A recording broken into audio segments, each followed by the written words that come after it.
Thank you, Eva. Hi, Lisa. Hi, sorry I'm late. Not a problem.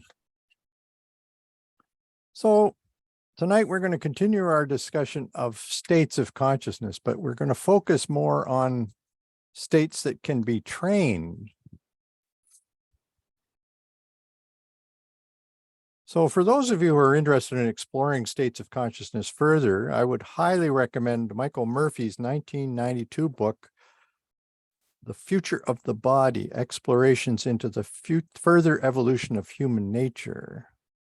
And I'm just going to show you what that looks like. There it is. That's a major work. It's 800 pages, so it's really comprehensive.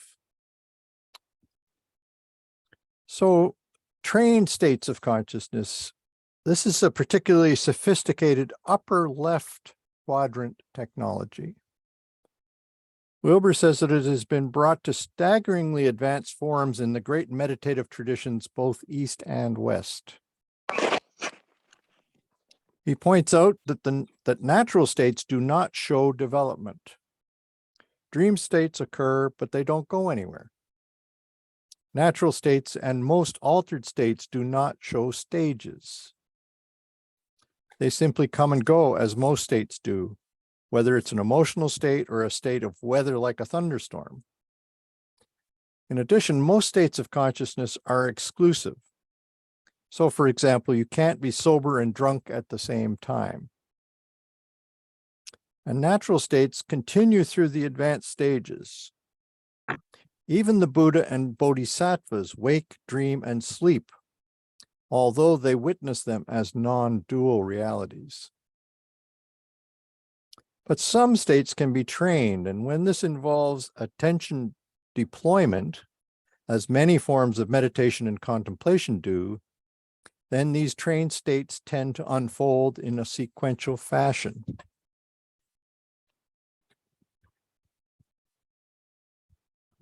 Okay, now, let me see. I'm going to start with Robert. Maybe we can go to the first item on our list. Okay, Robert, what do you think?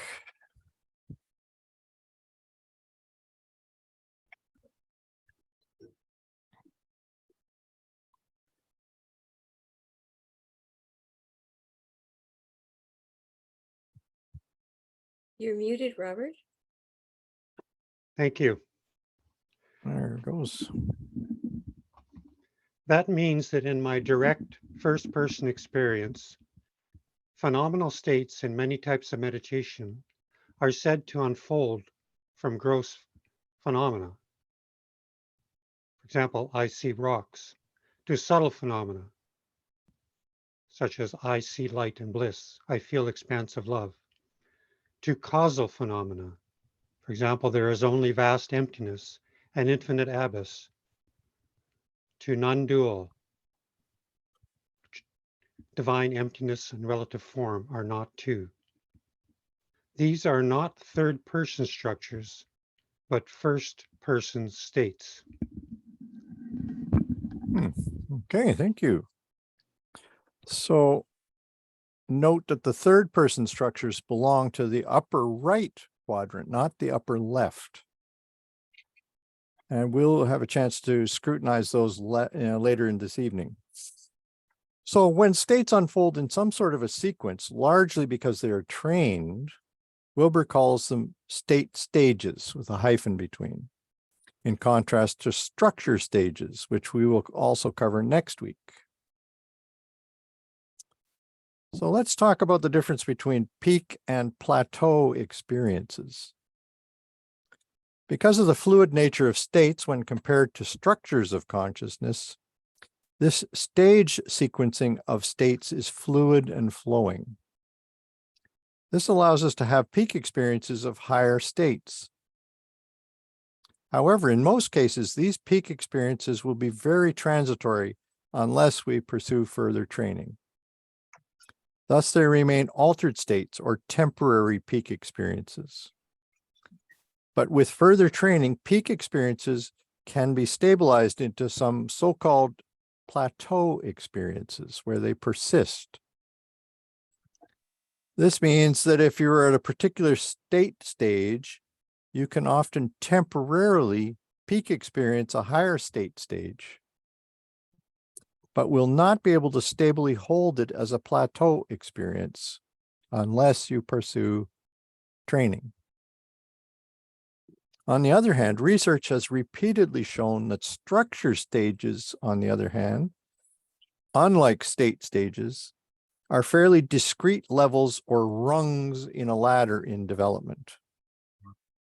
In this case, you cannot skip structure stages, nor can you peak experience higher structure stages. So for example, if you're at pre-operational in the cognitive line, you simply cannot have a formal operational experience, but you can have a subtle state peak experience. So we're going to explore the relation of states and stages in a couple of weeks. As for the state stages, which typically move from gross experience to subtle experience to causal experience and then to non-dual, you can open virtually any manual of meditation or contemplation from both the East and the West and find a description of meditative or spiritual experiences unfolding in essentially the same order, with these general characteristics expressed through a variety of terminologies. Okay, let me see who we got here. Well, Sai, how would you like to take on number 2 for us? Nope.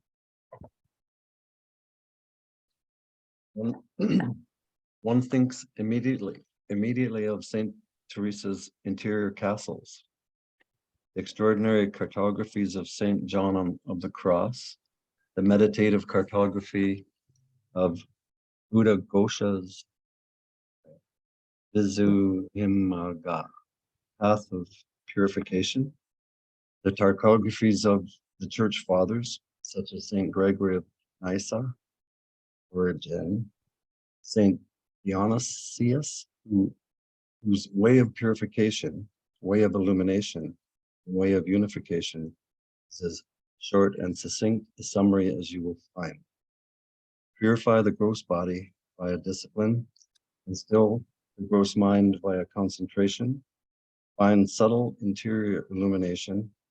Surrender even illumination in a prayer of quietude and divine ignorance, whereby soul and God find union in Godhead, one with the radiant all. In Wilbert Integral Scripture. Thank you. So that's a very quick painting of a terrific, huge path of development. So if you happen to know something about any one of these, this will ring bells for you. If you don't know about them, just take our word for it. So one of the most sophisticated and careful studies of any of the meditative traditions was conducted by Daniel P. Brown. I'm just going to show you what he looks like. A very kind face. I don't know if I agree with the last sentence. So It's part of the last sentence. it happened to be included in a compiled volume by Wilbur, Engler, and Brown called Transformations of Consciousness, Conventional and Contemplative Perspectives on Development. Well, that's what that book looks like. It was published in 1986. So Brown is the director of the Center for Integrative Psychotherapy in Newton, Massachusetts, and an associate clinical professor of psychology at Harvard Medical School. He trained in Buddhist philosophy and languages at the University of Chicago and the University of Wisconsin-Madison, where he did his dissertation on Mahamudra meditation texts. And since then, he has maintained close relations with Tibetan teachers of 3 of the lineages for more than 35 years. as well as exploring the Theravada mindfulness traditions in Burma and Thailand. He's the author of 14 books and still lives in Newton, Massachusetts. So let me just put him back on the screen here. While preparing his 3 substantial articles for Transformations of Consciousness, Brown conducted an extensive study of the root texts and central commentaries in 3 meditative traditions. In Hinduism, represented by the Yoga Sutras of Patanjali, Theravada Buddhism by the Path of Purification of Buddhaghosa, and Mahayana Buddhism by the Moonbeams of Mahamudra by Tashi Namgyal. Brown found that the meditative paths in all of these traditions traverse the same basic contemplative states. In their own unique language, they each describe gross preliminaries and training, then subtle experiences of light and luminosity, followed by variations on formless absorption or causal black near attainment, then breakthrough into non-dual realization, and then finally into possible further post-enlightenment refinements. As he says, this sequence is believed to represent natural human development available to anyone who practices.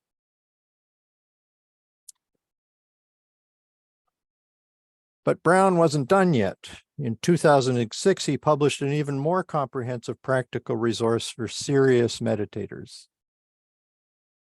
It's called Pointing Out the Great Way, the Stages of Meditation in the Mahamudra Tradition. So you may recall that Mahamudra is a Sanskrit term meaning great gesture or great embrace. Mahamudra is concerned with providing a detailed description of the ultimate absolute reality that we also know as nirvana, emptiness, Buddhahood, or non-duality. Brown carefully compared a number of the most widely cited texts spanning 600 years of the Sutra of Mahamudra meditation stages tradition.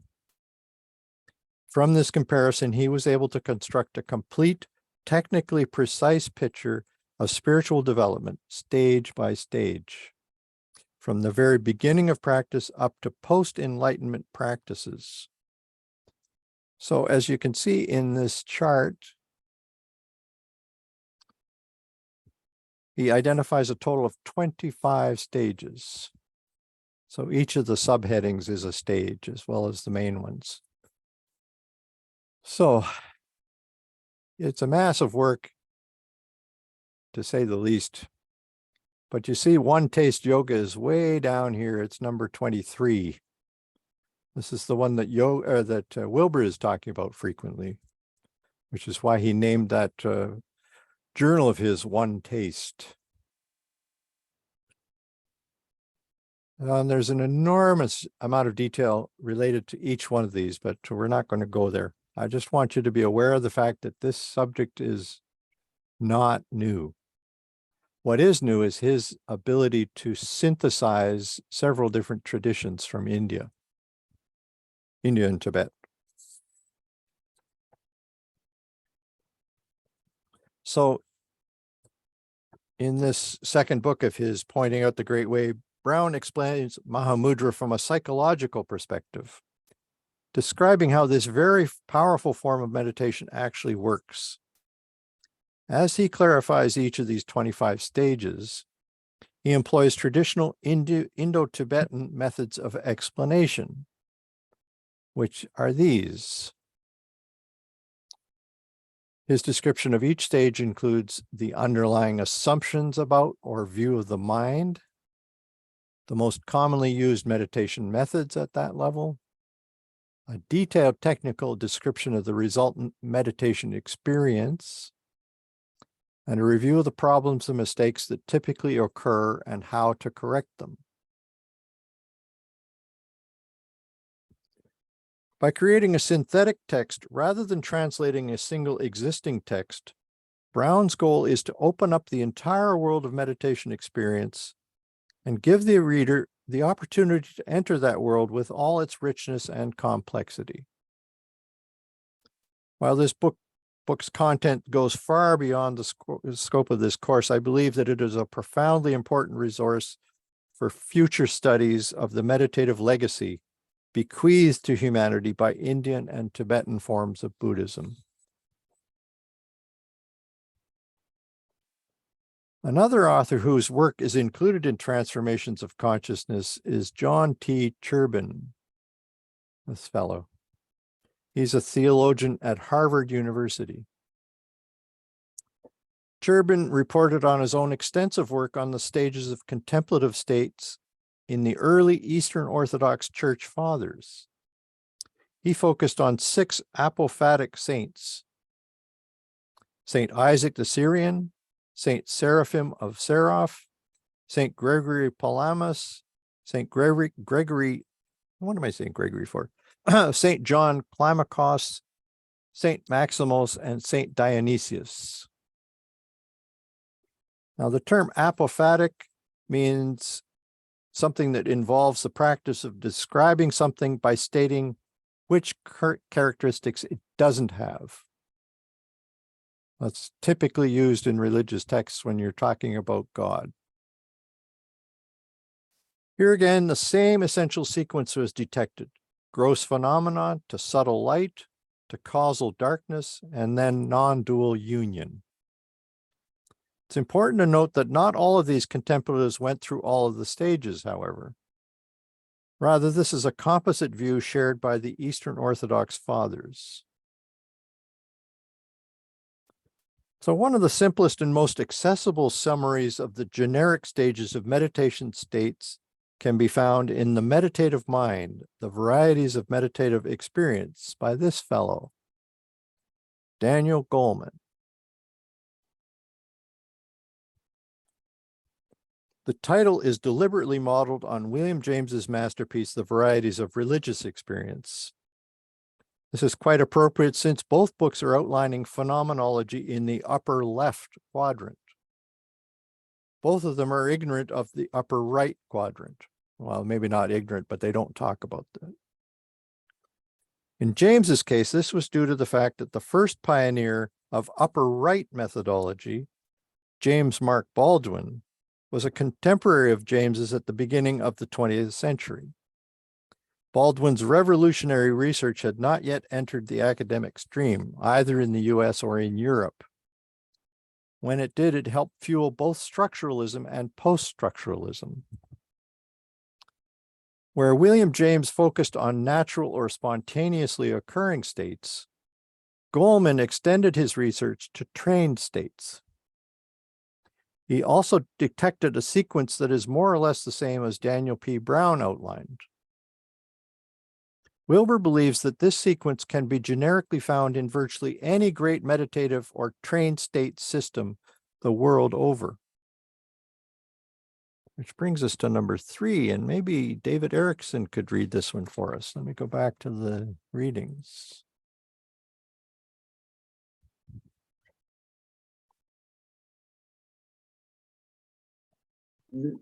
Yeah. Okay, number 3. Because these are state stages, not structure stages, there can be more fluidity, temporary skipping around, peak experiences of higher states, not structures, and so on. But the general progression of states, as they are mastered, from spontaneous to peak to plateau, was indeed gross to subtle, to causal to non-dual. Ken Wilber, Integral Spirituality. Thank you. So, states of consciousness are pretty tricky to depict graphically. So Wilber decides to go for a series of cloud-like spheres. Like this. I'm sorry the resolution isn't very good. That's a larger version than it originally was. So if you follow from the right-hand side, you go from gross states to subtle states, and then to causal states. And then in the middle, there's something called Turiya, which we've seen before, which means the fourth. So it's actually the fourth state. Now, underneath here, you can see, well, barely see. This is where in Hinduism, they refer to the 5 skandhas that everybody is made of, 80 gross mental conceptions that we have. When you get to the subtle states, I'm not quite sure what they mean by red increase and white appearance. He didn't explain that very well. When you get to causal, it's black near attainment. Now, we were making mention of purification on the left-hand side here. One of the authors was talking about purification, then illumination, then the dark night, then something in the middle. They didn't call it Turiya. And notice above here, they have 3 stages. So as you're evolving there, you will encounter something called the dark night of the senses as you're getting ready to transition from the gross to the subtle states. And once you're ready to move from subtle to causal, that's when you encounter the dark night of the soul that you've probably heard of so often. And only when you're ready to move from causal to Turiya, the fourth, do you encounter something called the dark night of the self. And finally, the last bit of this diagram, coming down from Turiya, really it's sort of up above all of it, is Turiyatita, which means beyond the fourth. And it's the non-dual understanding of the world, that the world and the spirit are not 2 different things. They're in fact one thing. So that's the culmination of the whole of Wilber's thought. And probably, although the language might be different, the same could be said of Buddhism itself. It's a pretty handy little diagram. We'll have a chance to come back to it. So this diagram summarizes the typical progression of meditative states over a full course of meditative training. Apparently, this may take from 5 to 20 years to master. As you can see on the right half of the image, there is a general progression of wakefulness from gross to subtle to causal to witness to non-dual. What you're really doing is you're expanding the light of your consciousness beyond the gross world to the world of dreaming, and then to the world of non-dreaming, and then what's beyond that. So think of a searchlight becoming wider and broader and even stronger. And it's interesting that Baha'u'llah talks about the light that he brings penetrating all secrets that are trying to hide. And you see that on the newscast day after day after day. Okay, so let me see if Belinda now could read number 4 for us.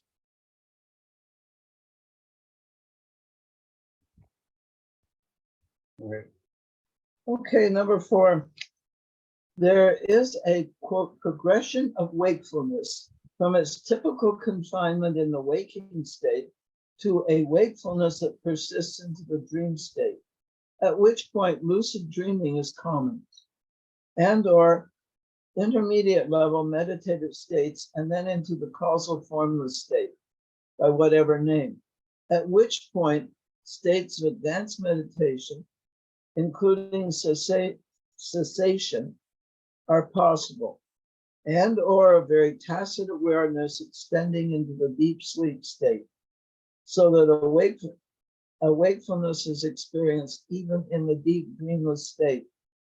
There is EEG confirmation of patterns in very advanced meditator consistent with this claim. At that point, all subjective states have been made objects of the witnessing presence at which non-dual union or even identity with a prior ground is often reported. Exactly what a quote divine ground unquote means. Well, you know exactly what it means. Do I? Ken Wilber, And in he's Spirituality, page 82. and he's not being facetious. He really believes that we all have direct access to that divine ground, If we don't, there's no point. but we don't typically recognize it for what it is. So just to explain 4 terms. Tacit here, where is it in the first? Yeah, a very tacit awareness. So that means it's expressed or carried on without words or speech. It's implied or indicated by an act or by silence, but not actually expressed.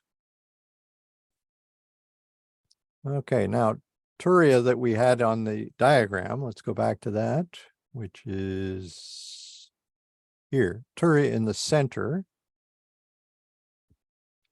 This is a Sanskrit term literally meaning the fourth, as in the fourth state of after the first 3 already listed, gross, subtle, and causal. Now, I don't know if Alan Fuller is on tonight. I didn't see him earlier, but Alan is Yep, I here. am. oh, he's there. Oh, great. Okay, Alan, I wonder if you could read this, but I see David David's hand. Oak has his hand up. Maybe I should address that first. Okay, just a quick question. Just what do you mean by dark night? It's a state where you lose all the optimism and light that you had. You felt like you were making progress, and all of a sudden you hit a brick wall and you feel that you've lost touch with the divine, that everything has been for nothing. Mhm. It's a very difficult state to endure, partly because you're comparing it with what states you had previously and your eventual goal, and you're thinking, I'm not getting anywhere. So it's you feel hopeless, and all the negative emotions come screaming in. Ever had that? Gosh. Every night. I thought that was my permanent state, but I didn't mean to take a lot of time. But I thought I was just I'd heard the term before, but I'd never heard a definition. Mm-hmm. Yeah, the dark night of the soul is something that is bandied about a lot in mysticism. I think you'll find it in William James, for instance, in the varieties of religious experience, and also in what's her name? Yeah, mysticism. I'd heard it associated with St. John of the Cross. Yes, he was the most famous exponent of that. So yeah, his work would be online. You could read about that and get a clearer idea from him. Yeah. No, thanks very much for that. No problem. Okay, so we're going to go back to our readings, and we're going to ask Alan if he would read number 5 for us. I'll just scroll it up a bit. There you are. Don't worry about the Sanskrit term. Thank you. Turiya is the pure, empty witness, or unqualifiable pure awareness, itself without an object, but ever presently capable of being aware of all objects, gross, subtle, or causal, along with its supporting body or mass energy. This is pure ultimate awareness that is itself empty, free of thought, objects, or things in any realm, gross, subtle, and causal, but capable of witnessing all of them with the purest equanimity or mere mind awareness. Since it is free of all objects, it can integrate all of them.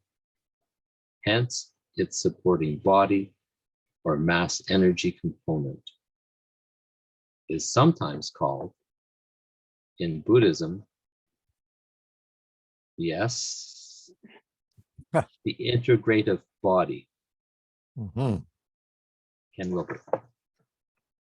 Okay, thank you. Sorry about the transcript word. I couldn't begin to express it. Mhm. Swabhavikakaya, but I probably botched it. Unless you hear these things, you don't know how to say them necessarily. Okay, so that was the Turiya, which was right in the center of that diagram. Let's just go back to it. Right there. Okay, so now we want to talk about Turiya Tita. What does that mean? Now, is Ingrid here tonight? No, she isn't, Mark. Okay. How about Lisa then? That's number 6. Specifically, Turiya means the union of the empty witness of all objects, witnessed, gross, subtle, and causal, the union of emptiness and all form, the collapse of the witnessing self, or true seer, into everything that is seen, the result being a pure, selfless, ultimate non-dual, not two, state of pure suchness, thusness, or isness, a union of finite and infinite, subject and object, emptiness and form, or emptiness and luminosity, or soul and God in Godhead, or Ayin, nothingness, and all form in Ein Sof, or the One. So those last two technical terms are from mystical forms of Judaism, the Kabbalah. Oh. But you could start to see some of the I knew that. the wide range of terminology we're talking about here. You know, suchness, thusness, isness, these are all terms that occur in Buddhism, which tells you something. They must have experience of this if they've come up with all these terms. You know, think of the Inuit and snow. How many terms have they got for snow? Well, it's because they're experiencing those things that they've come up with terms that they need.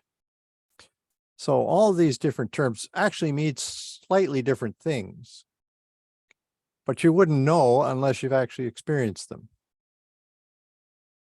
So they're a handy way for Buddhists to talk about very rarefied experiences with each other and know what each of them are talking about. So the quote goes on actually, so I'm going to ask Joey if she wouldn't mind reading number 7 for us. Okay. Thus the Turiya Tita, is pure non-dual, or unity, consciousness, the supreme identity, the summum bonum of all being and existence, the highest rung in the ladder of evolution, pure transcendence, and the wood out of which the entire ladder is made, immanence, thus transcending and including the entire universe. Its supporting mass energy or body is known by various names, including Varja body, the indestructible, or diamond, timeless, non-dual body. This is ultimate enlightenment or awakening by any standard east, or west.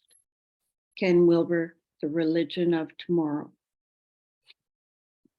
You know, one of the things that bothered me when I was younger growing up as a Baha'i was how to somehow or other get a handle on the fact that God was transcendent, but he was also immanent in each of us.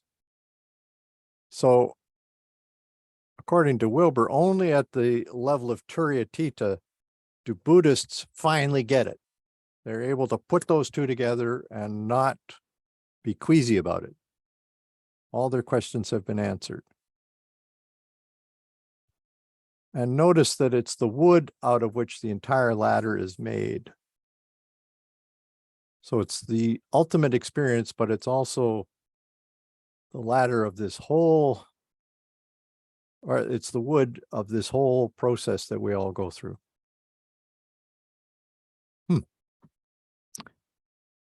Pretty heady stuff.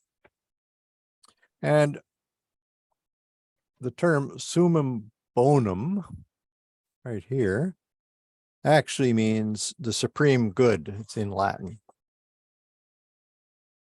Okay. Phew. So now I want to talk about integral spirituality as a meta framework. So we're stepping back from all these high states now. In the last class, we asked what Wilber thinks should be added to the existing world religions to make them integral. He tells us there are 5 essential elements in what he calls the AQAL model. AQAL is how that is spelled. The term AQAL is an acronym referring to all quadrants, all levels, all lines, all states, and all types. So Wilber refers to his model as a meta framework, which is a broad scaffold that can be applied to any field of knowledge. Let me see. Jack, are you available to read number 8 for us? Yep. Mark, is there any way of bumping up the size of the font or not? I can read it, but it's a little small without too Just much. hang a second. I'll see if There, that's better. Thank you. The AQAL model, AQAL model, has already been used to create an integral medicine, integral education, integral economics, integral art, integral history, integral transformative practice, integral politics, integral architecture, integral business, integral leadership, and close to 60 other major human disciplines, all of which have been reinterpreted using the AQAL framework to include those incredibly important but rarely known elements, facts, and ideas, the basic AQAL elements, which on the whole have a staggering amount of supporting evidence backing them, and thus include each one of these disciplines in the tent of this monumental leap of meaning. Ken Wilber, The Religion of Tomorrow, pages 49 to 50. So what is that? 70 different disciplines are now engaged in trying to apply his framework to their fields with great success in some cases. The prefix meta comes from Latin and means above or beyond or behind something. So you may have heard of scientists conducting meta-analyses of all recent articles about certain medical issues, for example. These use the process or technique of synthesizing research results by using various statistical methods to retrieve, select, and combine results from previous separate but related studies. The integral AQAL model is a meta framework that can also be applied to any form of integral spirituality. whether it be Christian, Buddhist, Muslim, Hindu, Jewish, or Baha'i. In each case, Wilber believes that the resulting integral religion or spirituality will want to include certain elements, either those found within its own traditions, or if necessary, imported from other traditions and disciplines, including the sciences. So tonight we will begin our investigation of the last of the 5 central components of integral spirituality, the structures of consciousness. So let's just see. Here they are. Oops. I've got them rearranged. I guess I should have said the second. Second of the 5. Okay. So structures or levels is the one that we're looking at from now on. Okay, so Wilber tells us that structures and their associated worldviews are one of the first and most important items that any truly inclusive integral spirituality will want to include. So why is that? Because it has now become clear that structures are the very tools with which the mind sees, experiences, and interprets the world, including spiritual state and meditative experiences. So we'll get to more on this in a few minutes. So let's talk about permanent traits. Unlike temporary states of consciousness, structures, which are also called stages or levels, just to confuse the matter, structures of consciousness are permanent features. Structures are the way evolution prevails over chaos, resulting in increasing spheres of organization and inclusion. Wilber gives the example of the evolution of atoms to molecules to cells to organisms. Each of these is a structure or stage, each of which transcends and includes its predecessor, so that evolution is a series of nested spheres or holons, as we've talked about before. These are wholes that are also parts of larger wholes.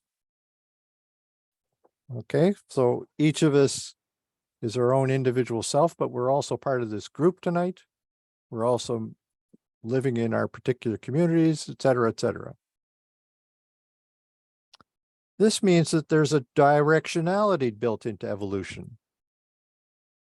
From atoms to molecules to cells, you never find molecules occurring before atoms, or cells occurring before molecules.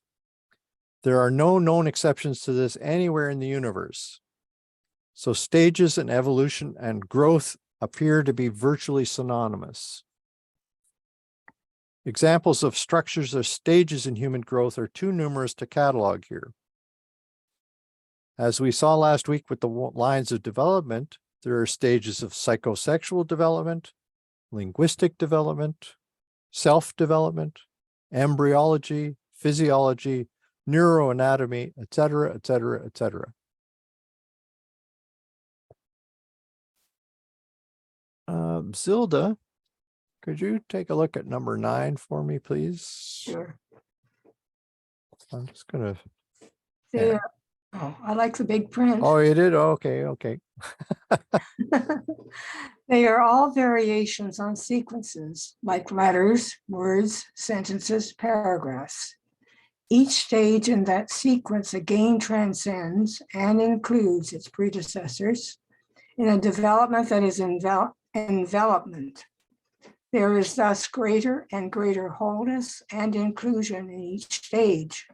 And hence, as with natural evolution, there is a directionality inherent in the sequence. You never have words before letters or sentences before words. And there are no known exceptions in any human culture. Well, thank you very much. So what does this have to do with human potential? Just as it was discovered that there are higher states of consciousness, it was also discovered that there are higher structures or stages of consciousness. structures that went considerably beyond the conventional structures thought possible by orthodox psychologists. These higher structures are inherent potentials of all human beings, although not everyone lives up to them. As we already have seen, Abraham Maslow was one of the first investigators of these higher structures of human potential. In brief, he found that in addition to the typical normal structures that humans possess, the physiological needs, safety needs, belongingness needs, and self-esteem needs, there are higher structures of self-actualization and self-transcendence needs. He called these latter stages being needs, in contrast to the former deficiency needs, because the latter come out of an awareness of superabundance, while the former come out of feelings of lack or deficiency. As with all true structures, they emerged in an order that could not be reversed, and each built upon and included its predecessor. In Maslow's footsteps, the human potential movement discovered in the farther reaches of human nature, in the realms of the self-transcendence needs, that people reported being one with a ground of being, one with spirit, one with infinity, a radiant riot of the all-encompassing. Call it what you will. Okay, Hangame. Guess you'd like it big too, right? Yes, please. Okay, number 10. And not just as a passing state, but as a permanent trait, a permanent stage of competence acquisition.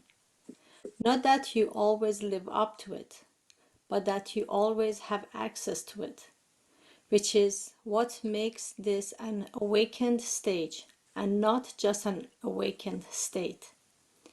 This is just like language acquisition or any other stage competence.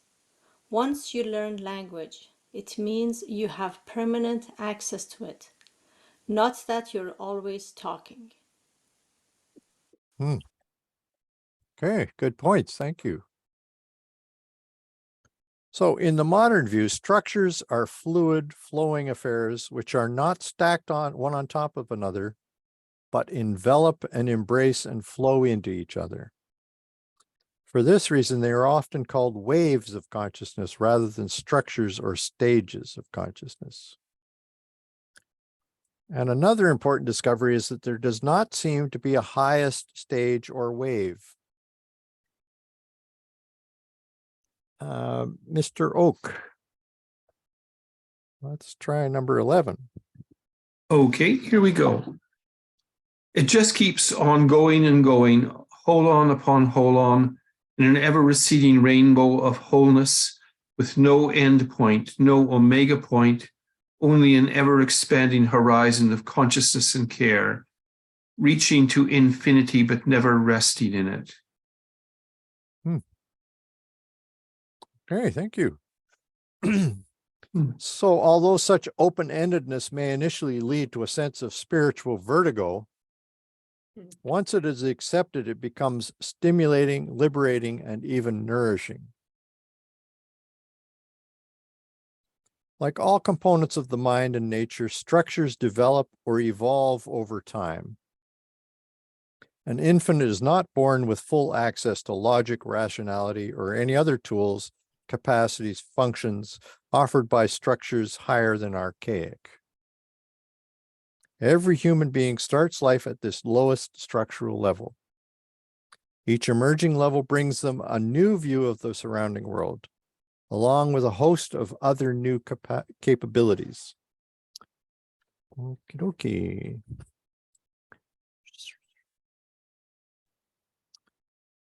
Is Jennifer online tonight? No, she's not here, Mark. Okay. Well, that means Harold Rosen might be able to help us. Number 12. As these various higher capacities emerge, they do so in qualitatively distinct stages or structures or levels or waves of development, co-creating a different world. and different needs, motivations, worldviews, capacity for love and care and tolerance, moral maturity, aesthetic richness, sense of self-identity, and a dozen other capacities at each structure stage. Big impact when you move from one stage to the next in many, many different fields. So structures were only discovered about 100 years ago. Until the year 1900, they were completely hidden from the world. Modern researchers such as James Mark Baldwin, Jean Piaget, Lawrence Kohlberg, Jean Gebser, Claire Graves, Jane Lovinger, and Abraham Maslow studied large groups of people over long periods of time under experimental conditions and drew conclusions about the mental patterns involved. These patterns cannot be seen by looking within, by introspection, the way that first-person states of consciousness can be. Structures are much more difficult to detect than the waking state, the dreaming state, or states such as joy, happiness, sadness, anxiety, fear, or a sense of oneness with nature. Such states were all discovered by the earliest shamans, explorers of interior states, at least 50,000 years ago.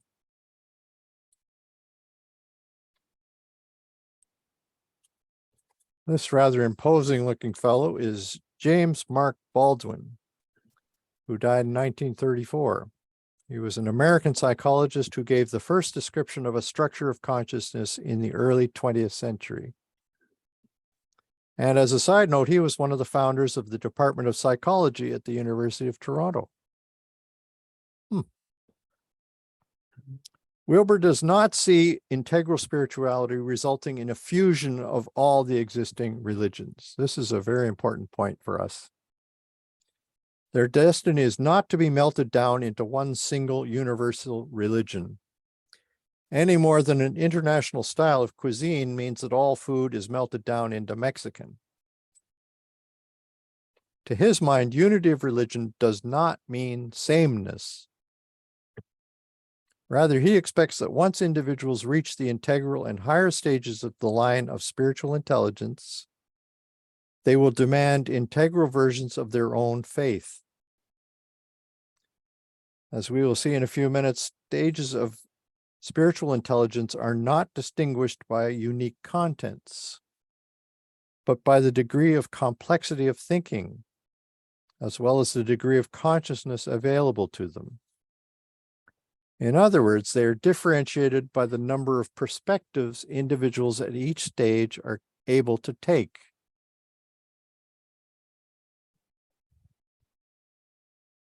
So take a look at this and the worldview associated with each one. The archaic stage, which we haven't really spoken about, there's not much to say, but this is a stage you go through when you're 0 to 1, maybe. The magic state, you're able to see the first person perspective, and you're very egocentric. The mythic allows you to see things from the point of view of a second person. So you can imagine what they're thinking or feeling. And it's strongly ethnocentric. Your family, your tribe, your country, or your religion. The rational stage allows people to take a third person approach. So science, for instance, is a third person approach to reality. You're seeing it objectively. That's where world-centric views start to begin. Pluralistic levels of consciousness allow a fourth person perspective. So you're thinking about being a scientist. You're reflecting on that activity.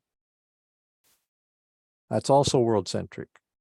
The holistic is, again, stepping back from that pluralistic view and seeing things even more holistically than you were before.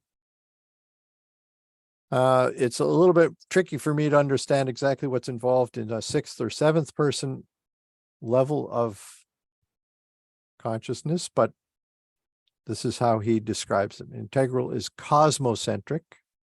as is superintegral, which corresponds, by the way, to Sri Aurobindo's supermind. And that's one very difficult state to get your head around, stage, I should say. But anyway, there's the diagram. So it's a matter of complexity that you're encountering as you evolve.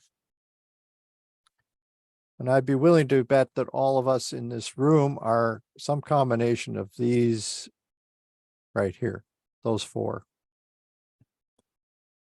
Trying on different hats, if you like. And in fact, I'm not even sure that we would be in the rational, probably the pluralistic and holistic most of all. So, as you can see, those at the archaic level possess only a simple form of consciousness. An individual at the magic level is aware of his or her own personal, egocentric, or I perspective. Those at the mythic level can take the role of the other, which adds a second person perspective. Their I can become a we or an us. The rational level adds a third person perspective, the ability to see things objectively. Those at this level can be aware of both a first and second person perspective, or all of us. This enables them to discover world-centric, universal, third-person truths, such as those revealed by the modern sciences, primarily physics, chemistry, biology, and medicine. A fourth-person pluralistic individual is able to keep in mind a third-person view of a second-person view of a first-person view. So you're able to look back at all the different views. These individuals can thus comment on and criticize less comprehensive views. And this is what postmodernism does with modern views. The postmodern pluralistic view can even become deconstructive in its negative forms, as it did in the case of Jacques Derrida. It was this fellow right here. The holistic and integral levels add fifth and sixth person perspectives, transcending and including the previous perspectives, becoming more holistic, integral, and synthesizing in nature.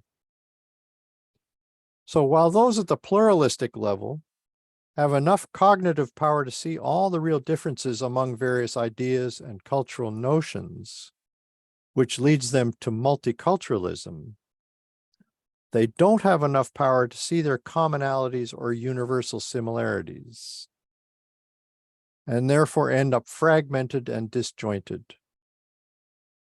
Individuals at the holistic level, though, can see all those differences. In addition, those at the integral level have the capacity to detect the patterns that connect individual cultures around the world, such as the 6 to 8 major levels of development found in all cultures worldwide. So now you're in a position to be able to start seeing those yourself. Developmentalists, most notably Sri Aurobindo, have traced the stages of consciousness up to a seventh person perspective. He named it the supermind. But in his writings, Wilber calls it the superintegral level. So as you can see, every one of these major stages of human development and evolution adds a new perspective, a new and larger degree of consciousness. So we have one final reading here. And I think it's up to Linda Russell to read this one for us. Jack had his hand up, Mark. Jack, Oh. did you want to ask a question? I'll wait till. if We're almost this is done, the Jack. last- Yeah, okay, okay, fine. Go ahead, please. Okay. Reading 13. Thus, consciousness itself continues to grow, expand, and become larger and larger, more and more whole, as does any genuine evolutionary sequence. Atoms to molecules to cells to organisms, for example, with each of those being larger and larger, or more and more whole. And this greater wholeness grows along with one's greater and greater capacity for love, care, identity, concern, morals, compassion, creativity, and so on. Ken Wilber, The Religion of Tomorrow. So for our purposes, we're going to set aside the bottom and the top structures, the archaic and the superintegral, as they represent a minute fraction of the overall population. Instead, we will focus our attention next week on the middle 5 structures: magic, mythic, rational, pluralistic, and integral. In addition, we will limit ourselves to a discussion of the religious aspects of these 5 levels.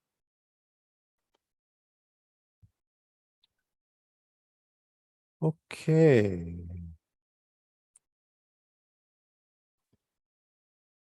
So there we Alright. are. That's it. Now, Jack, and then Harold. Okay, so in the Lahe Sham, the tablet of the 7 candles, which is a marvelous, marvelous tablet that Abdul Baha wrote to Mrs. White, who had actually met Abdul Baha in Akka, and she was the wife of a well-known Scottish clergyman. She left a letter for him with all these questions, which he answered, and the result was when she was in Akka. And that the result of that was the 7 candles of unity. Now, the 4th candle is unity in religion. Mm-hmm. Okay, which Abdul Baha said is the cornerstone of the foundation itself. So from Wilber's point of view, Mark, since he doesn't believe there's going to be a universal religion, as Baha'is understand that term eventually, what would unity in religion be for Wilber? Is it these common mystical states that he's described in great detail? What is the unity in religion for him, as you would understand it?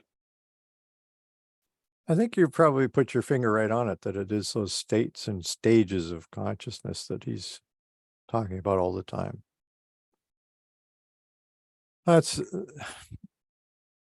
because it's a meta framework, it can apply to all of the different religions using their own language if they choose to. And so he doesn't feel that they all need to adopt the same language, the same point of view. He feels that the context that they've grown up in is worthy of continuing to exist. Yeah. And I'm not quite sure what unity of religion means in the Baha'i faith. I don't know that we've really probed that sufficiently yet. Well, Chris Buck wrote an article on that on that 4th candle in the Dialogue magazine years ago that you can read. I haven't read it for a while, or a long time, but I should check it out again, because he's a prolific scholar and he wrote a paper on what he thinks that means. Mm-hmm. But I'm not sure that one person's opinion is going to be taken as the final statement on that subject. I think, to me, that's just opening the dialogue that we need to have. Yeah. Oh, yeah. Yeah. Now, the other thing I wanted to say, Mark, was when Wilber's talking about the non-dual state and this,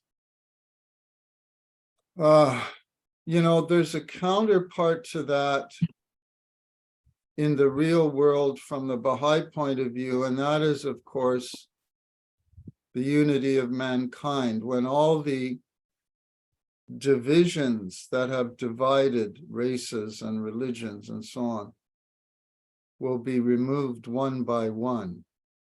So that oneness, if you like, or non-duality, call it oneness, call it unity, in the mystical state has its counterpart in the body politic, or will have, and that's what we're striving to achieve. And you have all of that poetic imagery of from Abdu'l-Baha, all the drops in the ocean, you know, all the drops flowing into the river and the river flowing into the sea, and it's the one great ocean. We're all drops. There's a hold on for you. Yeah. We're all drops, but we're all drops in the ocean. So it's a hold on within a hold on. So, But we have individual characteristics. yeah, for sure we do. And that has to be important to remember, that the unity and diversity, both sides have to be taken into account here. Wouldn't you say? Yeah. Oh yeah, definitely. Okay, But- Hera. Oh, sorry. Yeah, Go no, but it's the power of that dynamic unity that Abdu'l-Baha points to. Like, we have no idea, you know, when this sorry, tired human race of ours finally sets aside war forever and aggression and becomes united as members of one family, that is going to release a power in the world like we've never seen in the history of mankind, you know. So that we can talk about these mystical states, but there's a carryover or a converse in the body politic of that mystical unity, and it's also a mystical unity at the level of the body politic as well. To experience that, like, we've never experienced the oneness of mankind. No, We're that's- striving to bring it about as Baha'is by community building, but what it will be is something pretty glorious. Well, we've had little glimpses of it, right? Little peak experiences, like the 1992 World Congress in New York, for instance. So we have a sense of what it might feel like, but it's just a temporary little glimmer. Yeah, I had a glimpse of it in a student cafeteria in Paris one day. Yeah.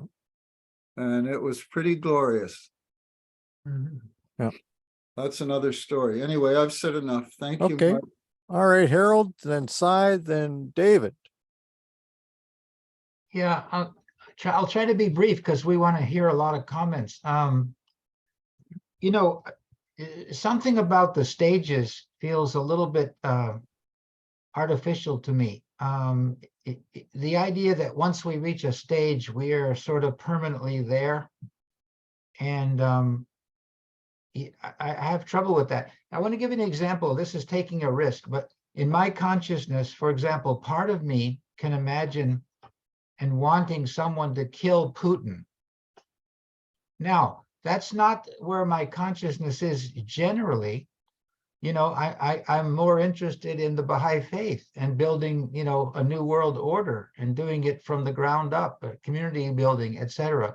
But I have that thought once in a while. So you see what I'm saying? Like, levels of consciousness, I think, are more fluid than this description. I mean, I like descriptions and I like levels. I'm thinking the actual reality is more fluid than what he's describing. Anyway, what's your reaction to that, Mark? Yeah, I suspect you're quite right about it. And I think I tried to include something about the fluid nature of these stages, that, for instance, they transcend and include each other. So there's a Harold in there that's 5 years old that has some memory of what it was like to be that age.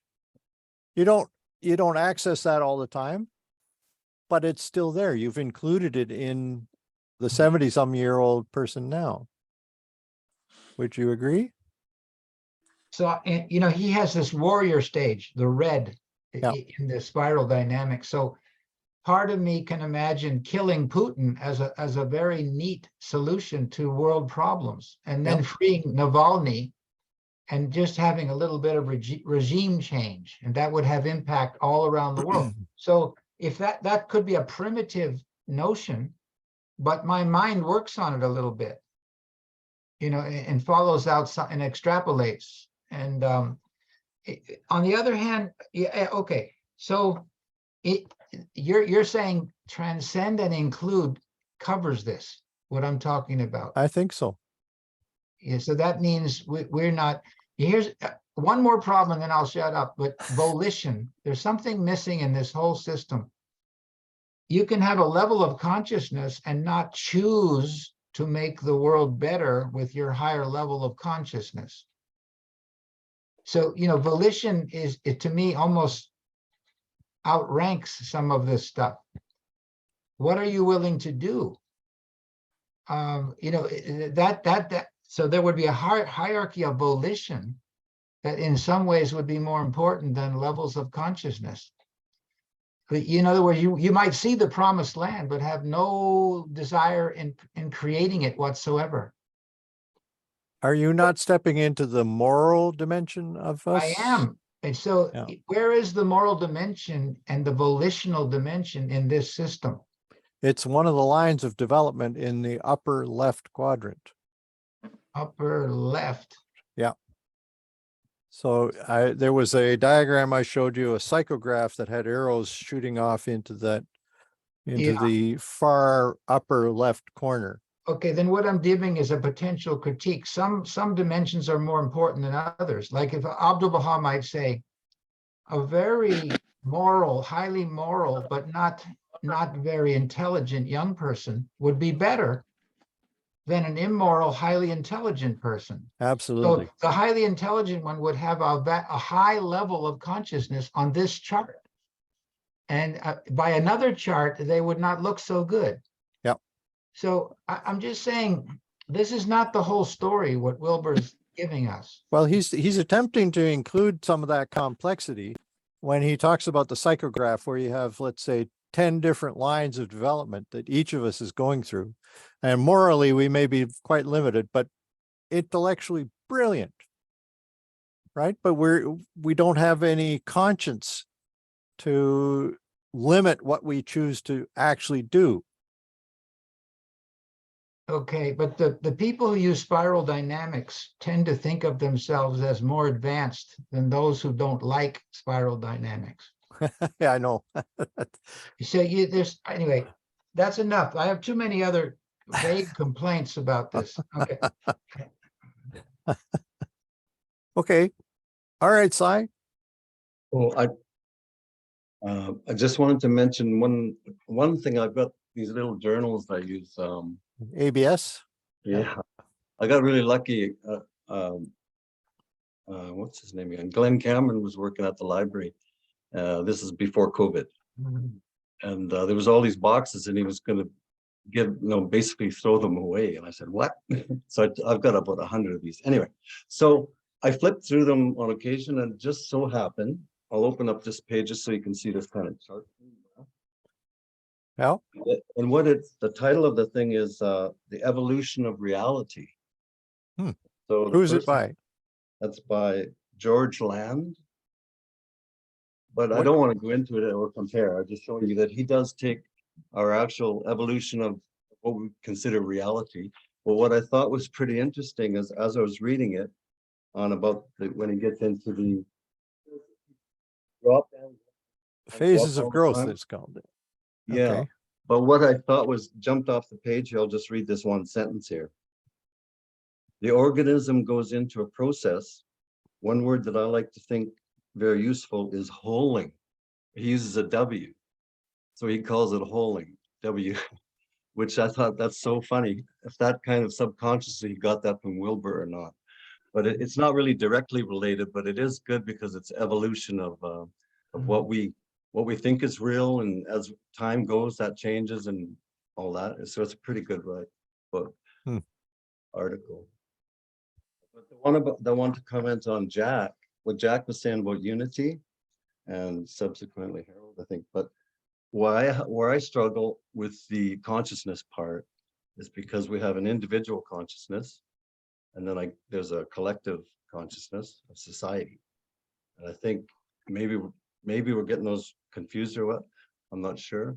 But when I try to think this whole, what Wilbur's saying in practical terms. So I say, well, let's say, what's he trying to say? That let's say you get 10 people sitting around meditating. I'm just trying to put this in practical terms. So Okay. then they finish meditating, let's just as an example, and they sit around and say, hey, what did you experience? We talk about this meditation that they just had. But that's what I don't picture that, because it's certainly not happening in the Baha'i community. I know there's spirituality throughout the Baha'i community, but no one talks about it. Not directly. I don't sit and say, hey, did you have a spiritual experience last week? Anything like that never happens. Maybe when I get to know more Baha'is on a personal level, that'll happen. But as a community, I don't feel it or see it. It gets talked about. Generally speaking, they always mention spirituality, but I don't know if it's in practical terms. Like, what are you doing with your spirituality to, affect the cause, blah, blah, blah. So that's where I get lost, because we're talking about different consciousnesses. Well, I guess that's one of my hopes through this course, is that everybody will get a sense as this is actually something that bears investigation, individual investigation of truth. Yes, but what Wilbur's talking about is individuals right now, right? You're not talking about taking the whole society through all these, although we Well, are. he is. Yes, I know what you're saying, but as individuals, we have to do it. That's And where then it society, starts. Yeah. And then But- society will follow, but we can't sit here and try to make society's consciousness raise up. Like, what are we supposed to do except be more conscious ourselves? But by being conscious ourselves, because we're in a context, a 4-quadrant context, 2 of those quadrants are collective. So what's possible for us is determined to a large degree by what the society around us tells us is possible. But then we create the society. That's it. I know. So we have the chance to push back, if you like, which I Yes, think we're or doing to a certain extent. we, as a small group of people that believe there's life after death, possibly, but society in general, I don't think is like that chart last week, or when we talked about, people that consider themselves religious or not. And we're not really talking about religion, are we? We're talking about consciousness. So that's where I get lost. Anyway, I won't talk anymore, but it can go on and on, can't it? Yeah, it leads to other questions, that's for sure. Okay, David Oak, I'm worried about you waiting too long. Oh, please don't. I was quite impressed with the level of discussion that preceded me. This just sort of follows along with what Jack was saying, what Sai was saying. I think one of the weaknesses, I wouldn't say weakness, but religion up until a Baha'i faith, and certainly what it's talking about here, is my own personal consciousness. How do I become enlightened, and so on and so forth.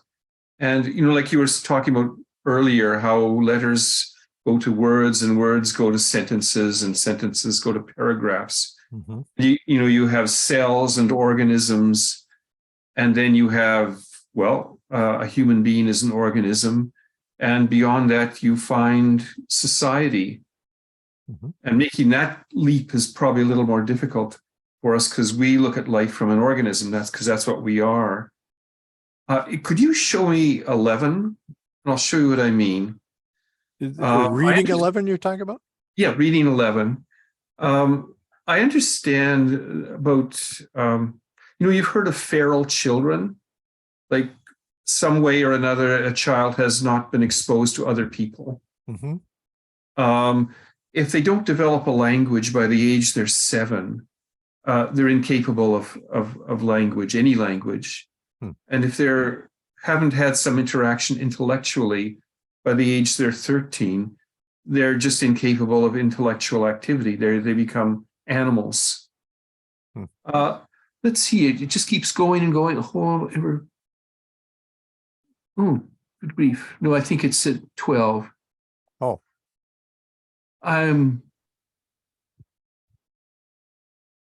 Yeah, you've got 12 there, and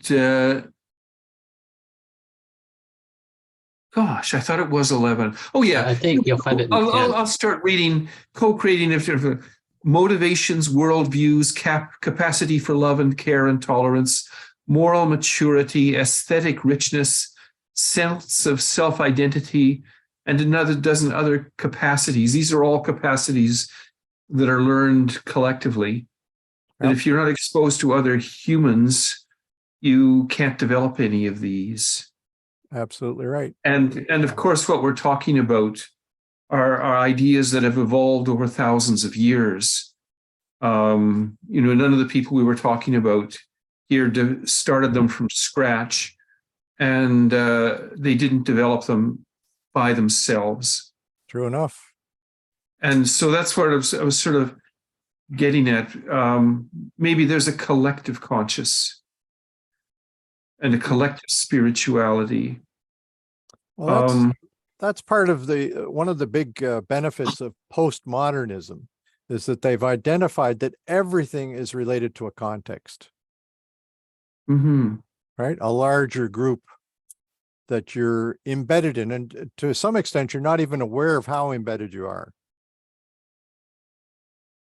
Yeah, I guess I can't think of anything more than that. That's one of the things, an idea that was stimulated by Baha'i teachings, because it's much more of a social religion than a lot of others, even more than Islam or Judaism. And we have an administrative order where the spirit of the faith is supposed to flow through those institutions. Yep.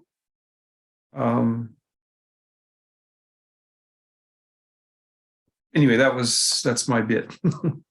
Okay. Well, that's a dimension that we have to keep in mind at all times, that we're social beings. And that can be a good thing, and it can also be a limitation. If the society that you're part of hasn't grown enough. Yes, in fact, very much so. And I think we have to be very strong people to stand up to some of the social forces. Yeah. Maybe you could think of, let's say, the dark night, or sort of our collective dark night of the soul right now. I think you're right. Yeah. Okay, well, don't forget to talk about this in the future. It's an important issue. Yes, I'll hang in there. Okay. All right, Meryl, and then Bill. Oh, you got to put muted, your, you got to turn yourself on there, Meryl.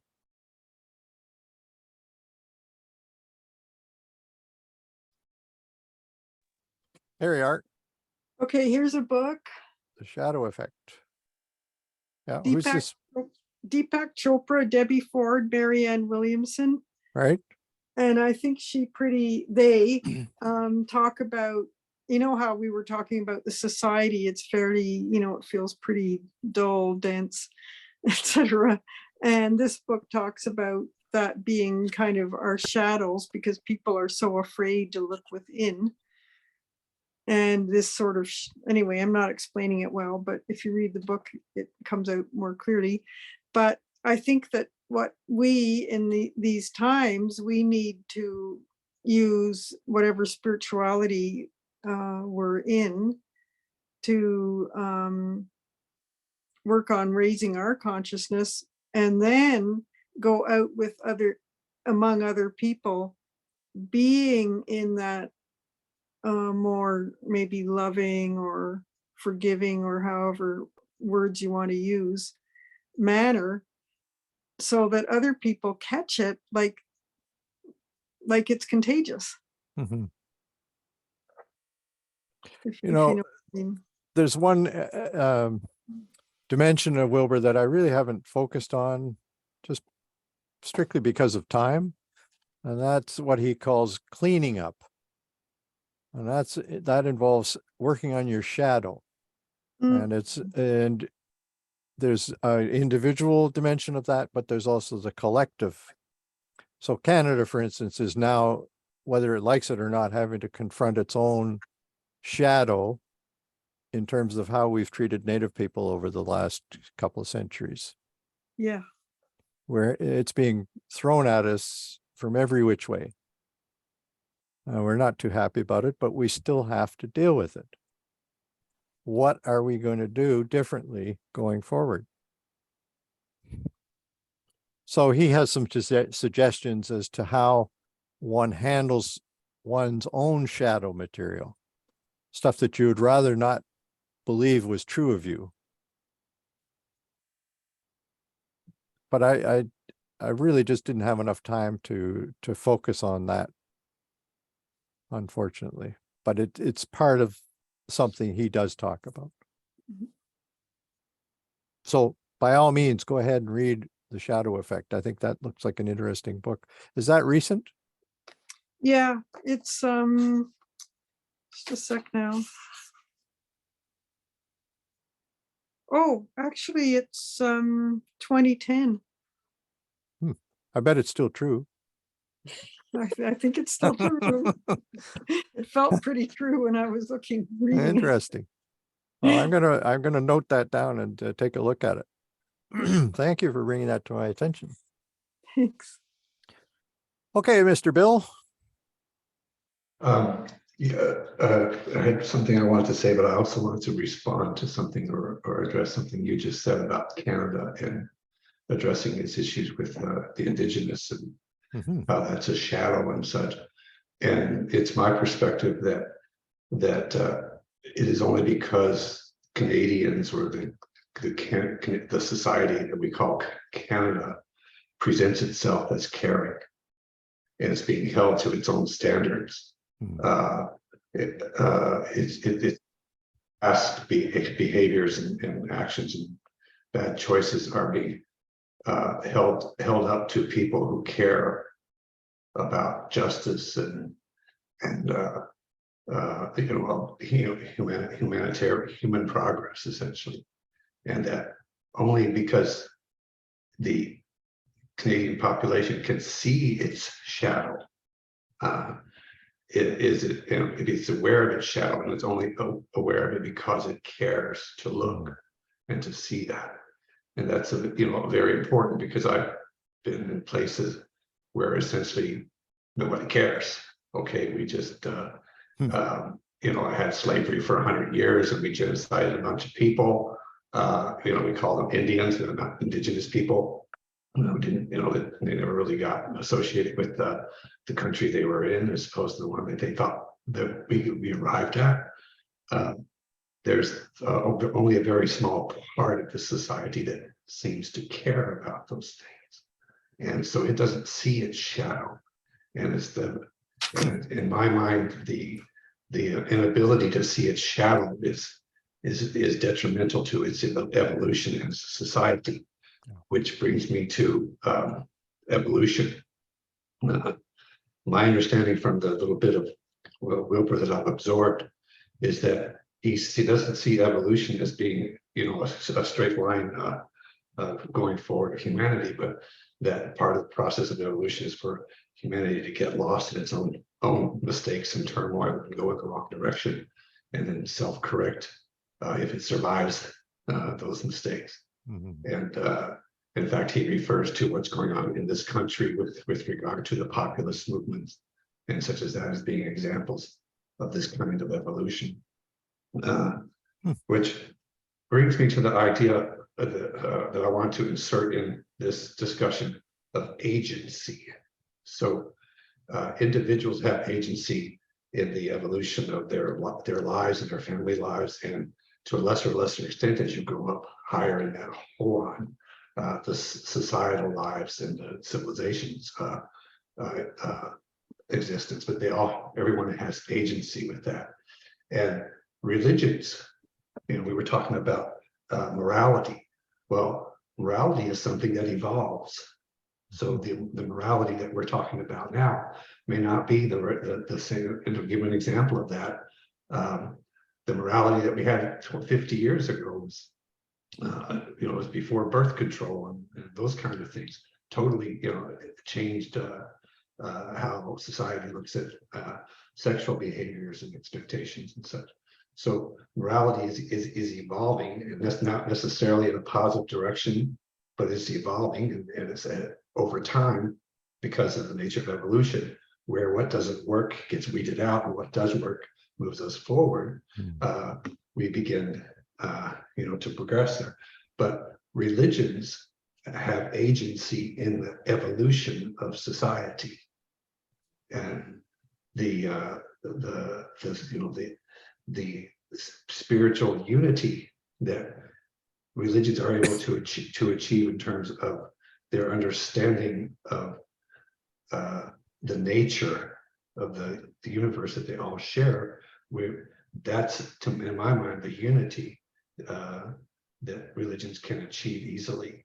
And the diversity is the agency that each religion brings to the process of evolution. And if there weren't that diversity, society would not evolve in as qualitative a fashion as they might if there were only one religion. Yeah. Very interesting.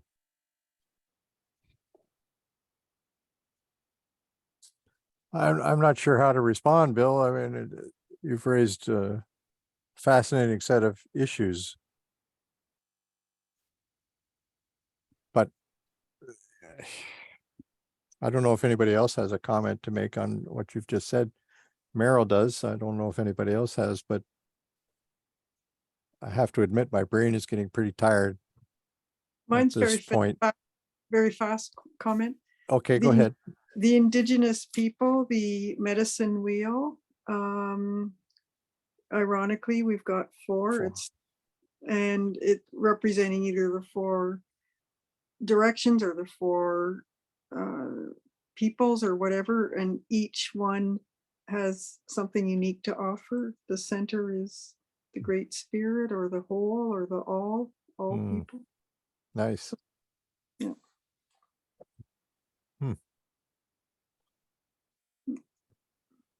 Sorry, Bill, I'm not very forthcoming here tonight, but I have a feeling that either Jack or Belinda is going to have something further for you. Well, I don't, except that I enjoyed Bill's comments very much, along with David's, and I'm constantly impressed by the quality of the conversation that goes on here. I don't have anything specific. I'm still waiting to hear from David Erickson. What are you doing?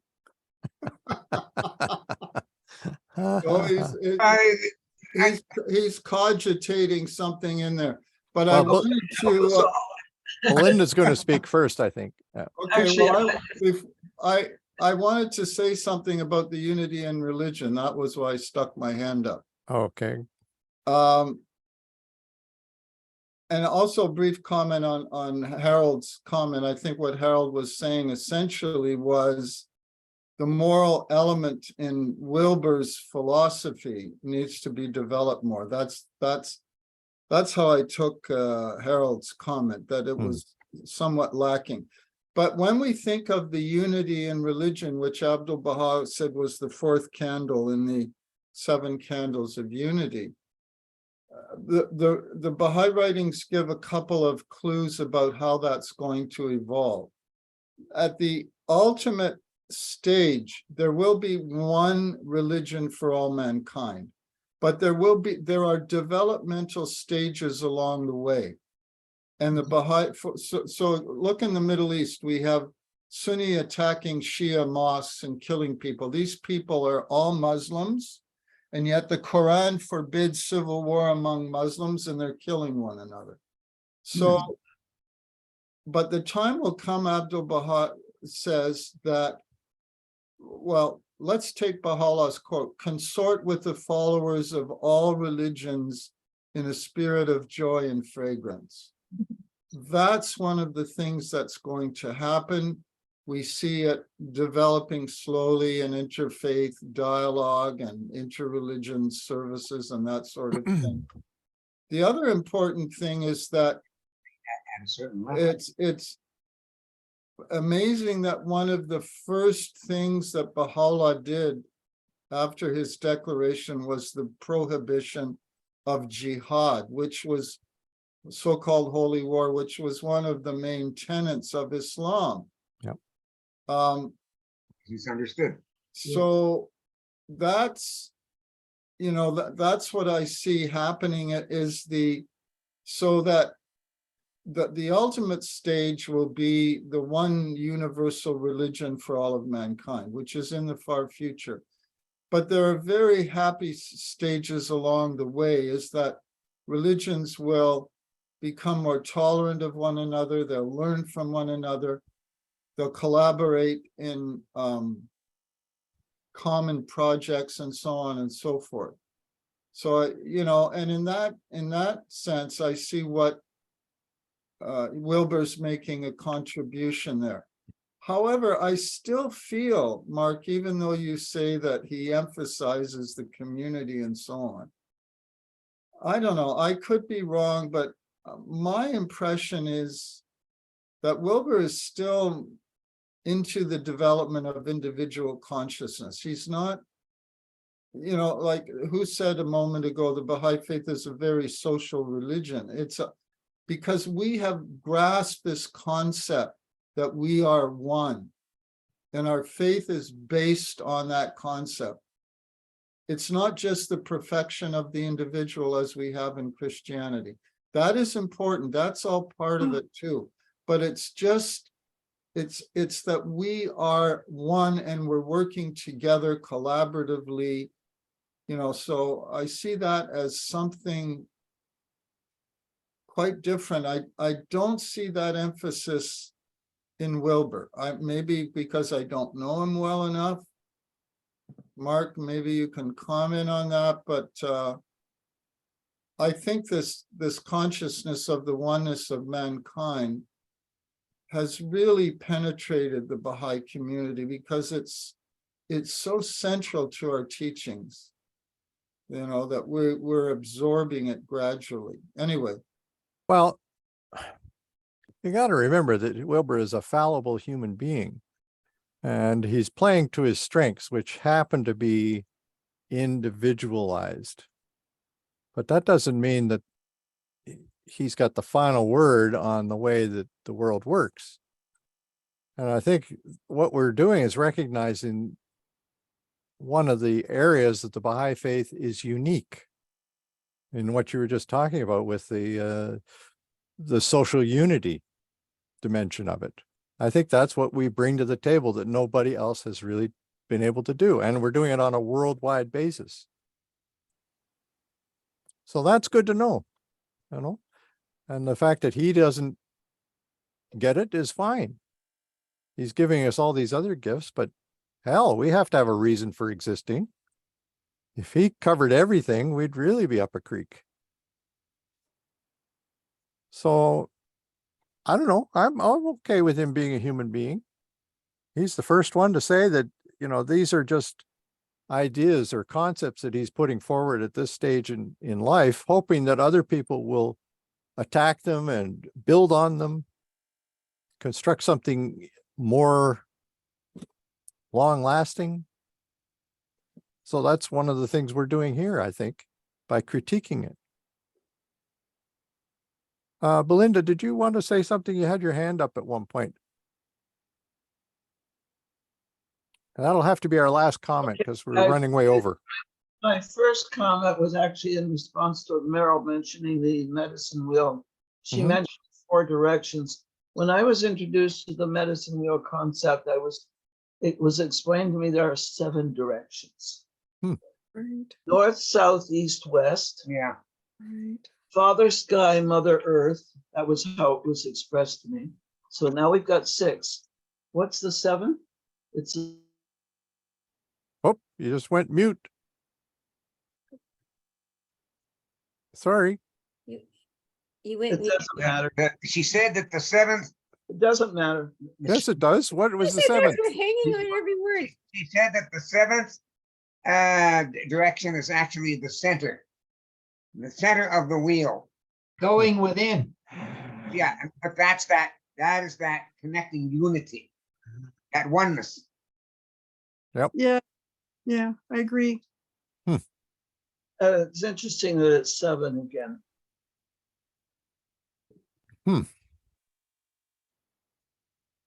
Well, folks, it's a 9:15, so we've run over time here, but we had a pretty interesting discussion.